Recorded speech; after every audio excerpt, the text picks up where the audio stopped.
Good morning and welcome to the programme. We hope you had a good weekend under the circumstances. Thank you very much, Ollie and Mary, for an excellent show as ever. Very entertaining and informative. And Eamon McEnany's piece, I know, going down very well. Anybody wants to text in? We've got Jeff Plant coming on the programme in a second. So any medical matters that you want to talk about over the next 10 minutes, please text me in 083 3333 975, or you can call Laura this morning. Good morning, Laura. 051 846 123. We're also going to be talking about community support lines. We're going to be talking to Neil Power, the Waterford man who runs his own painting company in the Bronx in New York, about what's happening over there and the very difficult situation that there is. We're going to be talking to Jenny Hill. We're going to be talking to Jim Nolan and Brian Doherty, better known as Dots, the Manor Lawn man. Brian Doherty, who has been awarded the Best Actor in the Irish Times Theatre Award. And we'll be talking about properties regarding landlords and tenants and matters such as that. I've been contacted by a business tenant whose landlord said he wants to have the rent kind of this week, wants rent straight away, even though his business isn't open. Any experiences like that? Please let me know. 083 3333 975. That's a very serious matter if landlords are looking for rent for different matters at present. So we want to hear your stories if that is the case. If you're a landlord, let us know as well. Please do. Jeff Plant, good morning. Good morning, Damien, and good morning to your listeners. Jeff, how are you keeping? I'm okay. I think thank you for asking. I'm doing all right. It's almost like we're running on a new level of normal. I know people are using this word a lot. What the new normal? It's not normal at all. But I think the adjusting to the very different situation we're in is kind of becoming the normal for us. So my stress levels have reduced, and I'm coping as best I can given the situation. But thank you for asking anyway, Damien. Not at all, and hope yourself and your family are keeping well, and all your staff. I want to say a special request as well for all the secretaries, Jeff, in every doctor's surgery around Waterford and the South East. The secretaries and those that work within the GP service. I know they've been really inundated and helping you out over the last 3 to 4 weeks phenomenally. They're another group of people that are, I suppose, don't get the credit they deserve sometimes. Is that right? Completely agree, Damien. All our staff are absolutely phenomenal, and everyone is really stepping up to the plate at the moment in very difficult situations, and everyone is stressed as well. So you mentioned all the staff in the GP practice, also all the nurses, and to all the GPs as well, who are working hard trying to get our way through this very, very difficult crisis. Have you found, or are there people out there, do you think, Dr. Plant, that are not calling in to the surgeries, not phoning in, obviously not calling in, but not phoning in, that may have ailments, may have issues that they normally would call in about? Like, do you think there's people at home that are maybe suffering unduly when they should really be contacting their GP? I'll give you an example. There were 2 guys in Tipperary there over the last 3 or 4 days that had to go to hospital because of diabetic matters, that effectively their toes and different aspects became infected because they didn't contact their GP. Like, are there people out there, you think, that have held back from calling you? Definitely, and there's a big move, I think, nationwide to get that message out there. We are worried, doctors, consultants, nurses are worried on many levels that people who normally would be coming in with various ailments aren't coming in, and not coming in due to fear. And that's very understandable. So I really want to get the message out there that in general practice is open for business. GPs are open for business now. The way you interact with your GP may be different. So, for example, as a first port of call, a GP will usually ring you back to discuss your symptoms. Some GPs are also using this telemedicine, so you can see them. I've used WhatsApp video calls a few times with patients to just get a better understanding of what's going on. But we are open. We are bringing patients in. If we decide, you need to come in and get seen, please. So I think the message is, please don't hang back. If you're worried about something, we are open. It might be a different way of interacting with your GP before, but we are open for business. And please, there is evidence that, for example, diabetics are letting themselves go out of control. There is evidence that people are holding on where they normally go in with a bad chest pain or something like that.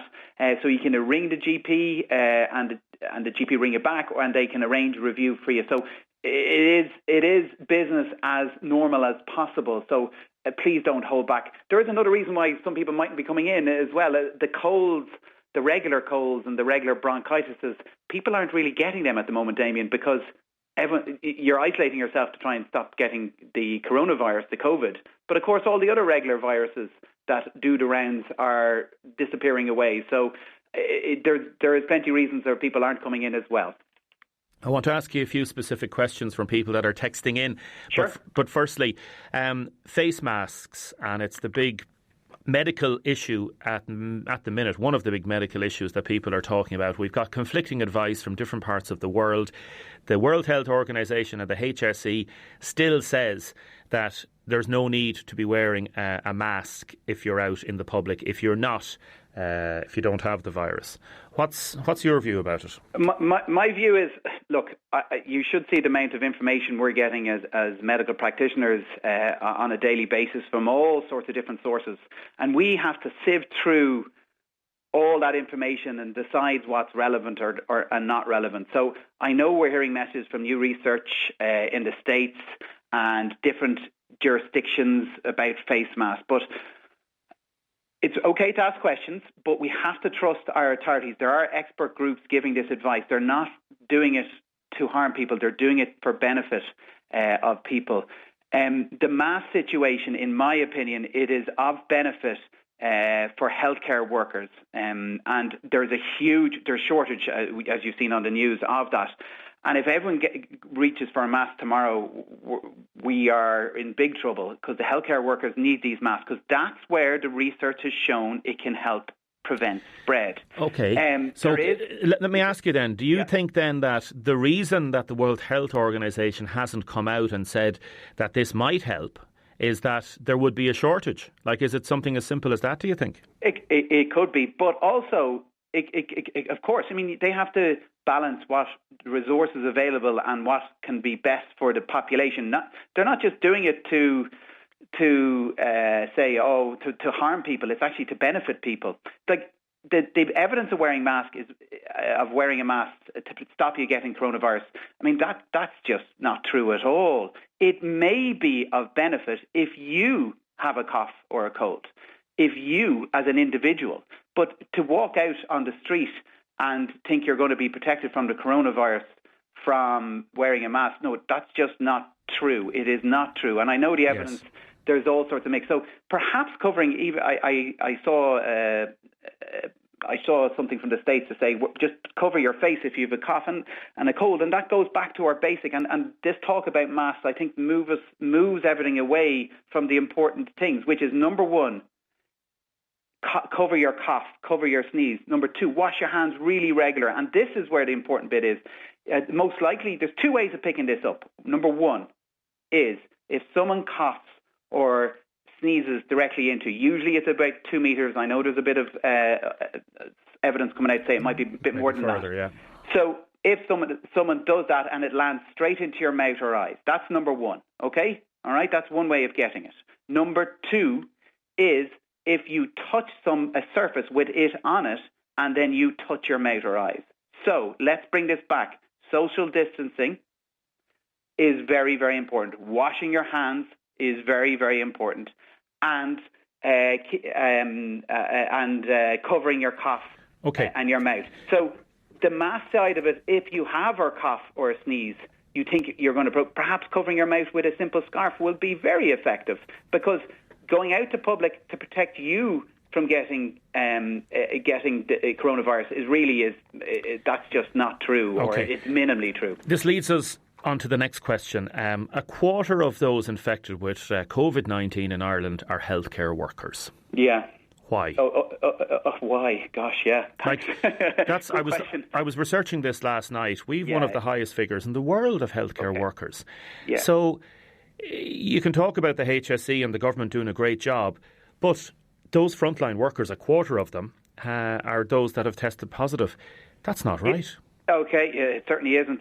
I understand, and my reading from this is probably the same as yours, Damien, is that only a quarter of those.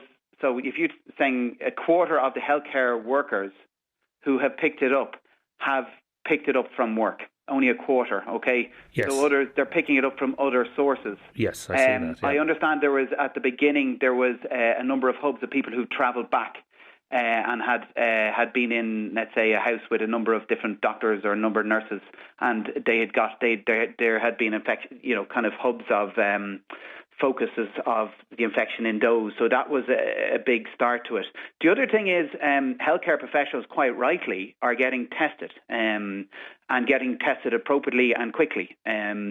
So they're getting tested when they get the symptoms quicker, whereas the rest of the population, as we know, there's problems with testing, and the instruction to changing with testing instructions happen about 2 weeks for the general population, in that the move has been that if you have symptoms at all, whether it's suspected of a cold or a sniffle or perhaps coronavirus, is to isolate yourself for 2 weeks, and that's the key for the population. So perhaps we're getting higher rates from that reason as well. That's very possible, yes.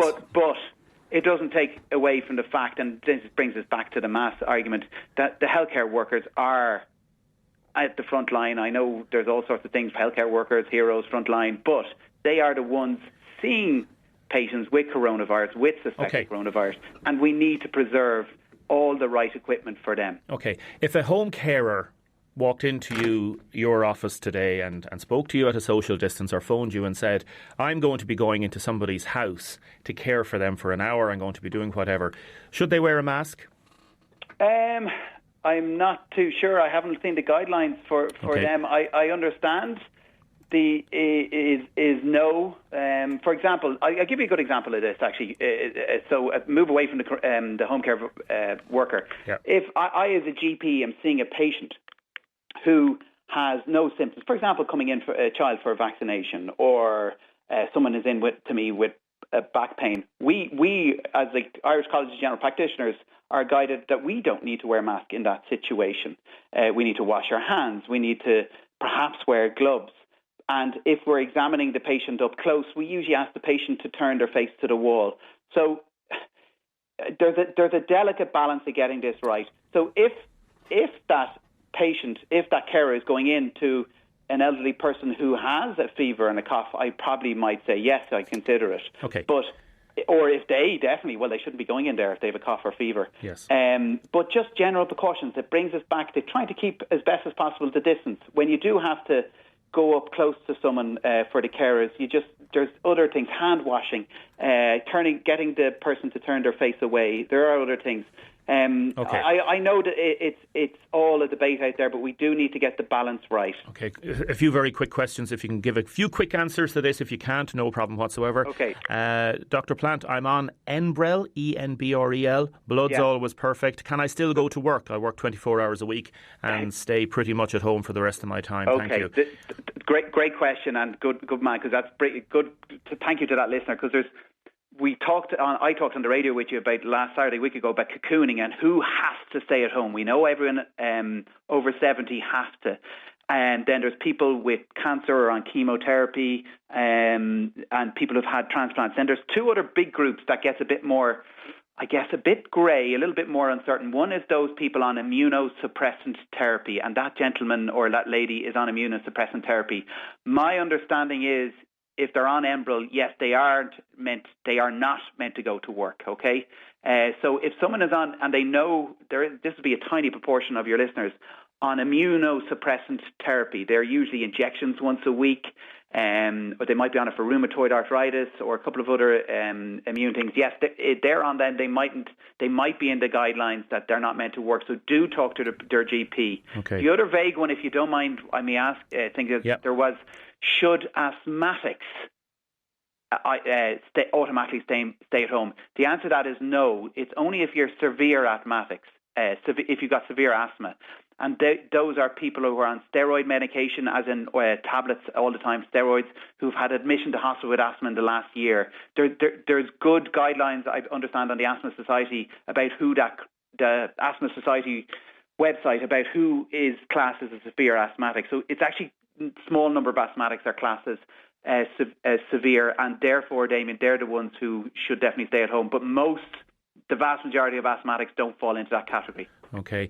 Jeff, I know we're going to be talking to you every Monday morning, so if people want to text in their questions and any queries at all for people to ring their GP, that's very, very important. Yeah, and ask. Absolutely. And can I encourage people as well to try the information you're getting and we're getting it. There's so much coming at us. I know we're being told it from up above, but it is the best source of information is the HSE website and the HPSC website for your questions about work, for your questions about isolation, should you go to work. It really does answer a lot of these topics. It does. And please, because I'll talk for myself, I'm getting emails from people in Singapore, from people in America, and yet their jurisdiction is different and things work slightly different. So we won't always get it perfectly right, but we rely on our experts to give us the best advice, and they're relying on what information they have available to us. Okay? Jeff, mind yourself, you and your family and all your staff, okay? Thank you, Damien. Thank you very much, sir. Thank you, Dr. Jeff Plant there from the Keogh practice. Keep your texts and your comments coming in. Can you please thank all the Samaritan volunteers for all their duties doing at this difficult time, and everybody working the Holy Ghost nursing and residential home. Thank you for all their hard work. Stay with us. We're going to be talking about community care next. Now, keep your texts and comments coming in. I'm going to be talking to John Pratt and Kieran Keogh in a second. Mary's texted in to say, I'm over 70. I can't stay at home anymore. It's really getting to me. I'm on my own. I'm looking out the window. People older than me are out walking. I don't know what to do, says Mary. She feels like she wants to go out for a walk. Mary, you've heard what the advice is. It's very, very difficult, and fair play to you for staying in. But that's what we've been told, to stay at home, over 70s in particular. Should pharmacy workers wear a mask? Asked Dr. Plant. Latent TB, am I at an increased risk? Ask Eileen. Again, contact your GP regarding all of those matters. What about over 70s who need physio, says another texter. Good morning, John Pratt. Good morning, Damien. Good morning, Kieran Keogh. Morning, Damien. Thanks very much for joining us. John, as we know, is Mayor of Waterford, and Kieran Keogh, Director of Services, Corporate Culture and also Information Systems, I suppose. John Pratt, the COVID support helpline, I suppose, at waterfordcouncil.ie. Explain this, please, to our listeners. Well, look, I suppose this is a community response forum that's led by the local authorities nationally, and I suppose the idea of this is that, that community organisations who are probably already doing the work maybe in some cases, but the sporting organisations, voluntary organisations would get involved in this through a kind of an organised forum, I suppose. There is a free support helpline number there, which is 1-800-250-185, and there's an online survey there as well that we would be asking those groups who would have been contacted through email to fill in. And, I suppose it's about organising and ensuring that we have the right people getting involved in this. And I suppose what I would like to say is that also, I suppose, what we need to get out there is that there are two separate things. We also need neighbours, looking out for neighbours at the moment, especially the vulnerable and the older people in their area, so that they can, if they're going for a shop, that instead of getting their own shopping, they might get shopping for their neighbour who's in that category as well. And, that kind of help. And then it goes to the next level if they need, other delivery of groceries, medicines, fuels, and that type of situation. Kieran Keogh, why is this important from your perspective, in terms of the council taking a lead on this? The government has asked councils across the country to do this, and I know you've been doing a lot of work anyway before you were even told to do this, and to assist at-risk members of the public. So how are ye stepping into the breach on this? Thanks, Damien. I think there's a few things around this. Firstly, as the Mayor said, look, there's a national coordinated response to this arranged by the government. All the local authorities are setting up the same thing. We have our customer calls, our community response call centre set up.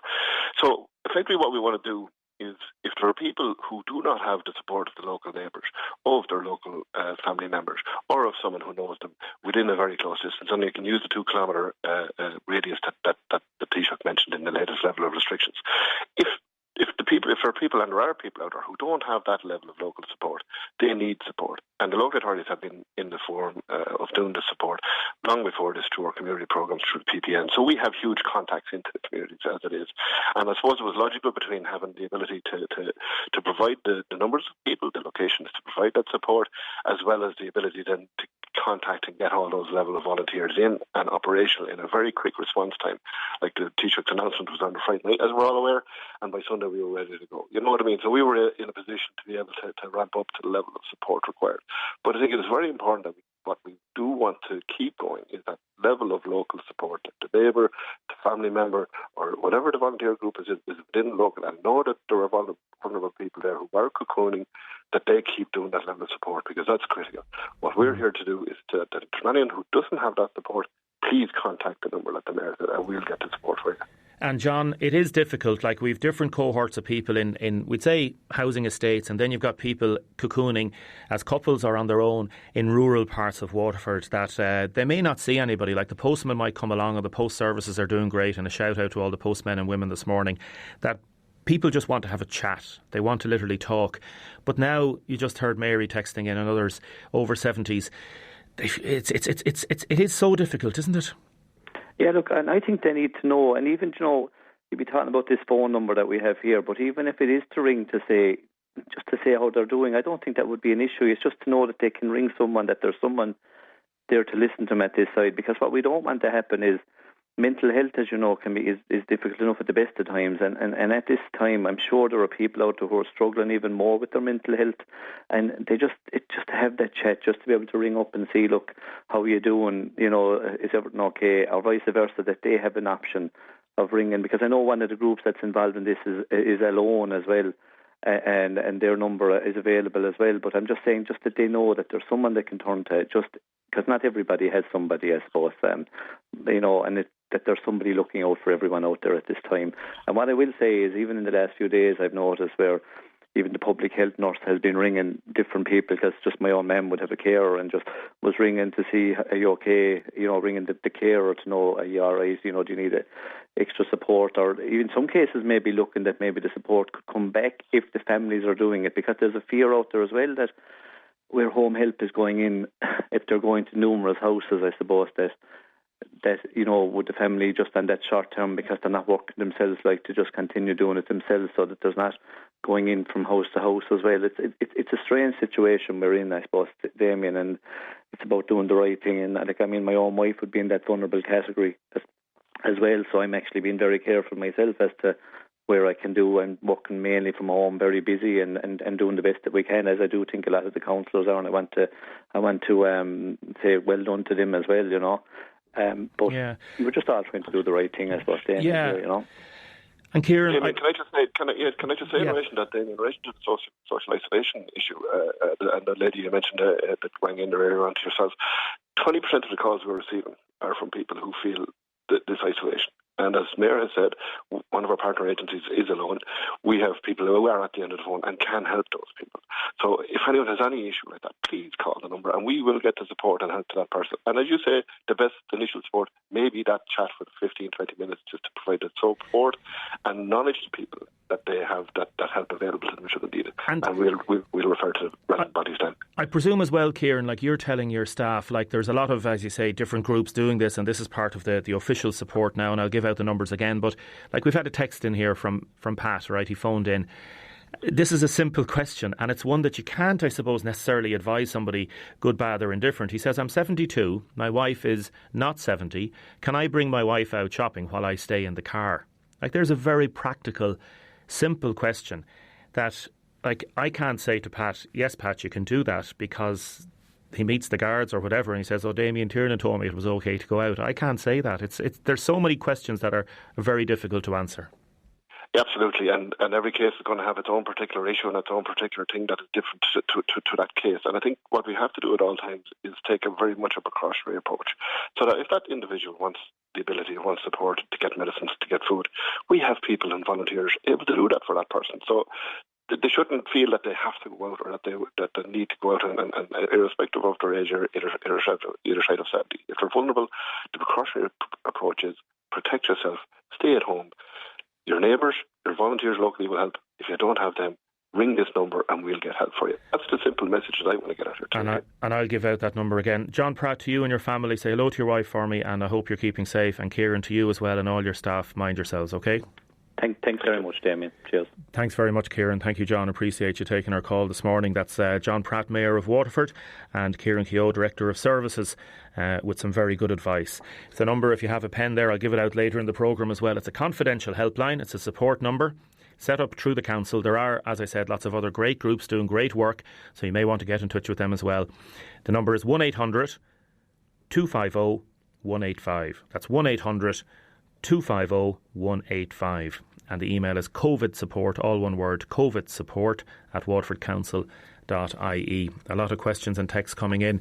Damien, just saw my first swallow. Summer is coming, better times ahead. That's from Helen in Lismore. Stay with us. We have the chat with Neil Power, the Waterford man who's in New York at present, and a lovely story with Jenny Hill, whose dad died 2 weeks ago.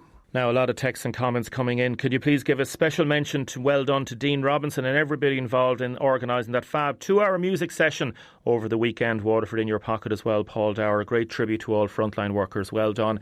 Bernadette has phoned in to say, I remember a physio telling me that an older person, even a week of inactivity, can have terrible consequences on muscle elasticity. Is there any way they could get out for maybe an hour in the mornings and a set time? I don't know. The government hasn't said that. Texters about X's and O's and matters such as that. Contact social welfare, I would say. Latent TB, again, ring your GP regarding that. How long is the lockdown going to stay in? We just don't know. Other people saying, what about TDs and senators giving a 15% pay cut at present, or holding on to that to give it to the homeless people?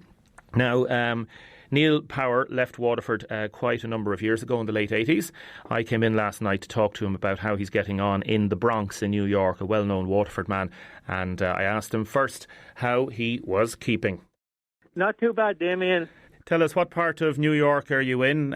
State or city, or where are you? Where have you been for the last 6 months? I'm actually in the Bronx, New York City, in the Bronx. How many years? 31 years. They're just April the 3rd, just a few days back. Yeah, 31 years ago, I left Waterford. A lot of people would... I was just looking at your Facebook profile. You went to St. Paul's originally, and when did you leave? What age were you when you left Waterford? I know you'd be giving away your age now, but... I was 21. 1989, I left Waterford. Like a lot of people, I had to emigrate the same year as well. I managed to come back, but a lot of people emigrated around the late 80s, didn't they? Oh, yeah, there was nothing going on in Ireland. There was just a total recession back then. And New York has been very good to you. See pictures with Bono and lots of different celebrities there. What have you been doing for yourself over the last 31 years there? Well, I own my own painting company. I did my trade in Ireland back in the 80s with Terry Sinnott. He was a good painter back in Waterford. Mm-hmm. That's where I learnt my trade. And then when I moved to New York, I went out on my own and ended up painting for all these celebrities, rich and famous people. And as you see all the pictures, there's been like Dick Cavett, Lee Child, the list goes on. So yeah, that's what I've been doing out here for the last 31 years. And tell me then about the last 3 or 4 months in particular in New York. What's it been like? Oh, well, the city is just totally shut down completely. Like all the buildings, what we worked in, all the buildings on like Fifth Avenue, Central Park West, they completely shut down. No construction, no work allowed in any of the buildings and like they're just gone. There's no work completely now. So it's like really bad here now. And what about your own company? I presume you had some people employed and all that, did you? Oh yeah. I had a whole crew of guys with me. So everybody's left go. Like there's nobody. The whole company is shut down now. So and that's what we all had to do. All the lads who live around the Bronx here were all from Ireland. Like there was carpenters and floor guys and plumbers. Everybody is just shut down now and got rid of everybody because you couldn't afford to keep them on. Even though they said they'll give us a loan, but the loan is just to pay the guys while they're off, but it's easier for them just to get unemployment because we'd be only putting the company in more debt if we took the loan because we have to pay it back. I would have to pay it back. Of course. With no income coming in. Yeah, of course, yeah. So basically, Trump's thing doesn't work. Surprise. And how many people would you have had employed directly or indirectly, Neil? Oh, well, I had a crew of 5 guys and then myself 6 altogether. And what's the family situation? You mind me asking anybody there with you? Oh, no, I'm single. I left everybody in Waterford and I went to America. And in terms of, like, I've been following Andrew Cuomo and what he's been saying, the New York mayor, and like this thing about him being very critical of what's been happening. Like, have you been worried personally? Have you been thinking about your own health? And I presume, like, you hear of people that have just, the death rate is phenomenal in New York, isn't it? Oh yeah, it's going like overnight. It's going in the thousands now. It's not just like a couple of people. It's just going in thousands overnight in 24 hours. Like, it's nearly hitting 1,000 people dying. So it's not looking good. You know what I mean? And what did you have to do yourselves? Like, how long were you working up to, or did you see this coming, Neil? No, it's not really. Like, this was like just overnight. It basically just all happened in the city. It was just total shutdown. Like, within the space of the last 2 weeks, 3 weeks, it was just total shutdown. That was it. You know what I mean? And everybody was just told. And the building management companies what we work for in buildings where all these celebrities live, they sent out an email to every contractor saying there's no more work allowed in any of the buildings to future notice. And that could be months, it could be next year, because these people are not going to let a gang of construction guys go into their apartments and start working, touching everything. So it doesn't look good here. You'd know, I suppose, what people would describe in New York terms as the family of New York, the idea of New Yorkers sticking together and coming together, and there's such a great solidarity there between the different areas and villages within New York. And Cuomo has said it this weekend. He's talked about the family of New York coming together. What's it been like in terms of solidarity, or how would you describe it? Well, like where I live in the Bronx, it's called Woodlawn. It's like the whole Irish community. Basically, it's the 33rd county of Ireland, I put it as. And everybody's looking out for each other and helping each other.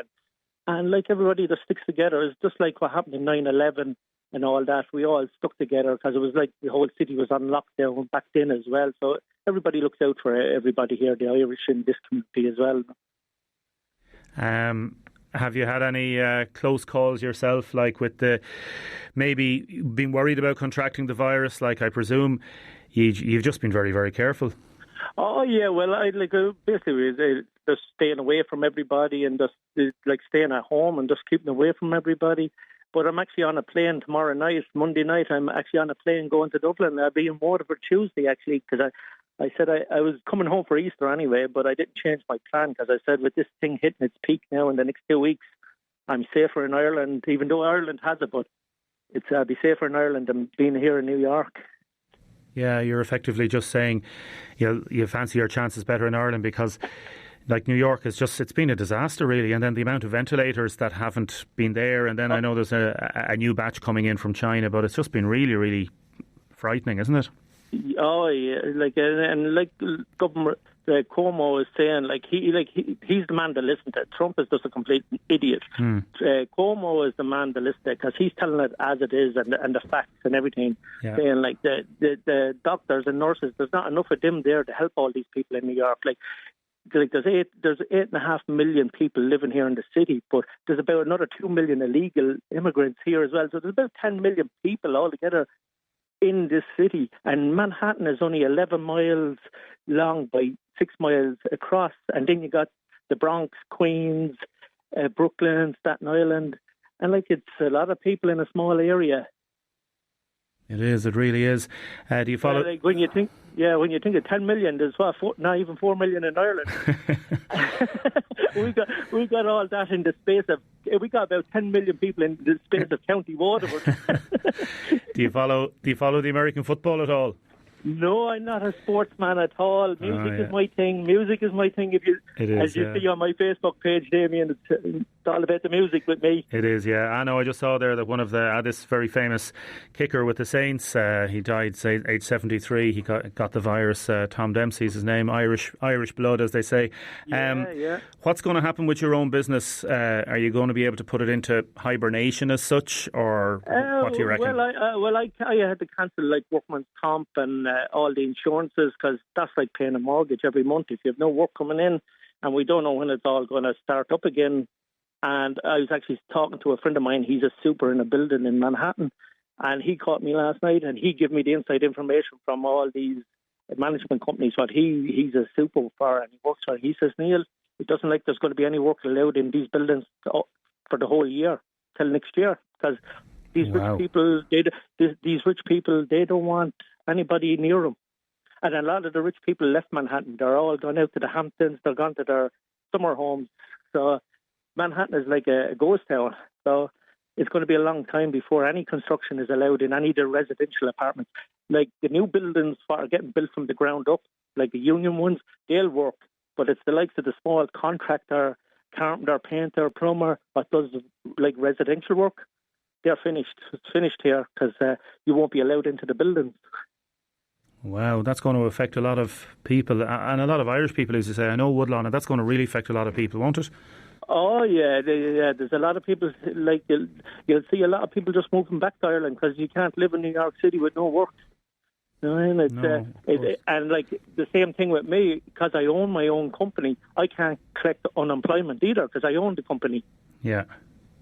So I have no income now. What is...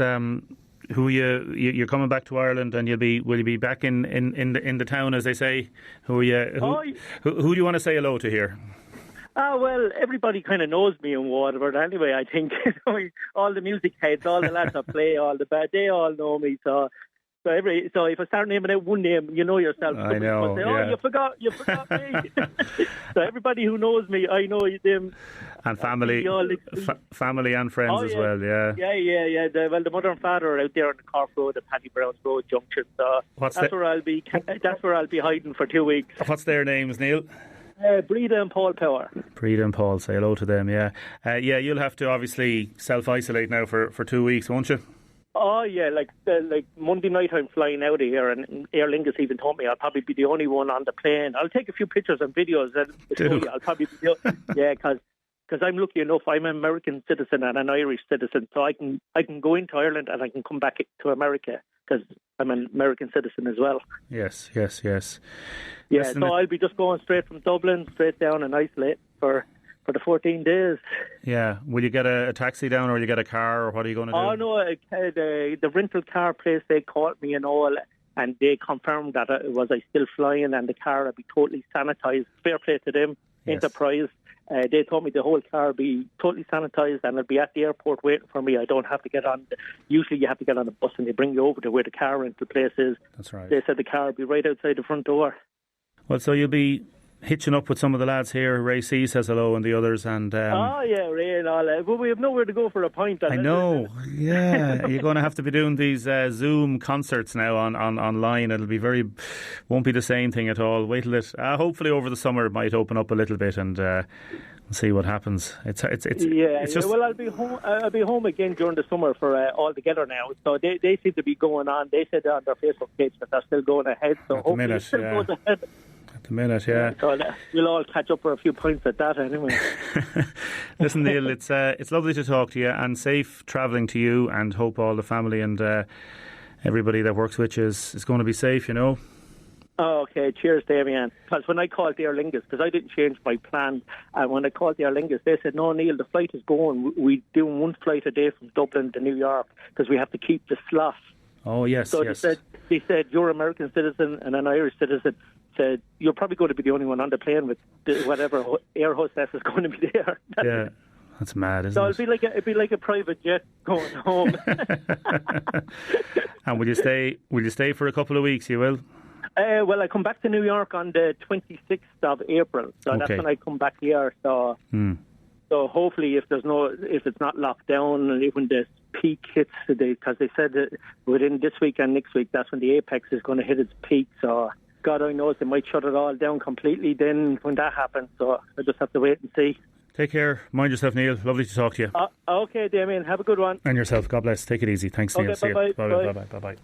Now, Neil Power, hello to all his family and friends. And Christy and Olive Halloran have sent a text to say hello to him and everybody, best wishes. And also a nice text then from Dee Lanigan as well, and others who texting in about they've had the test in the last while, still don't have results back yet. We heard over the weekend that the government have only managed to test, in terms of this reagent, they're getting 1,500 tests a day in terms of going through those test samples. So they're going to try and ramp it up this week. Keep your texts and comments coming in, please. Next, we're going to talk to Jenny Hill. Difficult story. Her dad died 2 weeks ago, and a lovely story of gratitude of what happened afterwards. Jenny, good morning. How are you, Damien? I'm okay, thank you. I'm okay. How are you? I'm good, thanks. Better day today. Nice sunny day. Nice sunny day, yeah. Our deepest sympathy from everybody here at the station. Your dad, Edward Hill, he died 2 weeks ago, was it? No, last Saturday. Last Saturday. The 28th of March. Yeah. 28th of March. And he died at UHW, was it? That's right, under Dr. Mullally and the nurses in the Cherry ward. They were great. I believe they did. He was there for a number of weeks, but it's I suppose, a nice place for a horrible thing to happen, but yeah, it's a lovely place. They're lovely people. Yeah, he was terminally ill. He didn't have COVID, and he was just no. Yeah, very sad. He had cancer, and he was sick for a while. And I suppose that's why I called into you or wrote into you guys to thank. I wanted to publicly acknowledge a really kind act. So what happened was about 3 weeks ago, Dad was talking about how much he couldn't wait to get out to have a steak with me. He was a big meat eater, and while he liked the hospital food, I think he was looking forward to a restaurant quality steak. And then the COVID lockdown came down, and there were no restaurants open, etc., etc. So I did a bit of research. I live in Dublin, and me cooking the steak and bringing it down just wasn't going to be the option. No. It wouldn't be right. I don't think it would have been restaurant quality. And you're talking to us from Clonea this morning, are you? That's it, exactly. Okay. I'm down for the couple of weeks. Yeah. So I rang around, and all of the restaurants, unfortunately, were closed, but I came across Bodega, and I called in and said, look, is there any chance you'd cook me a steak? And they said, no, we're only doing pizzas. So I explained the situation, and the chef, Philip, came on the phone, and I explained what was going on, and he said, look, of course we'll cook you a steak. That's no problem at all. What I'm going to do is give you my mobile number, and when you're on your way down tomorrow from Dublin, let us know approximately the time, because Dad liked the steak medium rare, so, we needed to get the timing right. So I text Philip, and Philip had it ready, bells and whistles. It was amazing, laid out really well, and ready just in time. So I brought it out to Dad and helped him with it, helped him cut it up and stuff, but he ate every single bit of it and was so happy with it. It was amazing, absolutely amazing. And then he sadly passed away on the Saturday. He passed away a week later, exactly, yeah. And it would really have been the only opportunity we would have had looking back on it. So we got it just in time. But it was really appreciated from the whole family for his kind of last wish, I suppose, to have the steak. And it was so well done. And we're just disappointed that we don't get to go into Bodegas for another little bit to thank them. So I wanted to thank them publicly, really, for such a nice thing. Everybody obviously is really busy and kind of preoccupied with what's going on, but they didn't have to oblige, but they did. It was really nice of them. Yeah, and I know there's so many people doing good deeds and good turns for people. Absolutely. And no doubt. Well done to Philip and everybody in Bodega for doing that. Because little things like that, Jenny, they mean so much to families. That meant the world. Yeah. We didn't get to send him off as well as we would like to.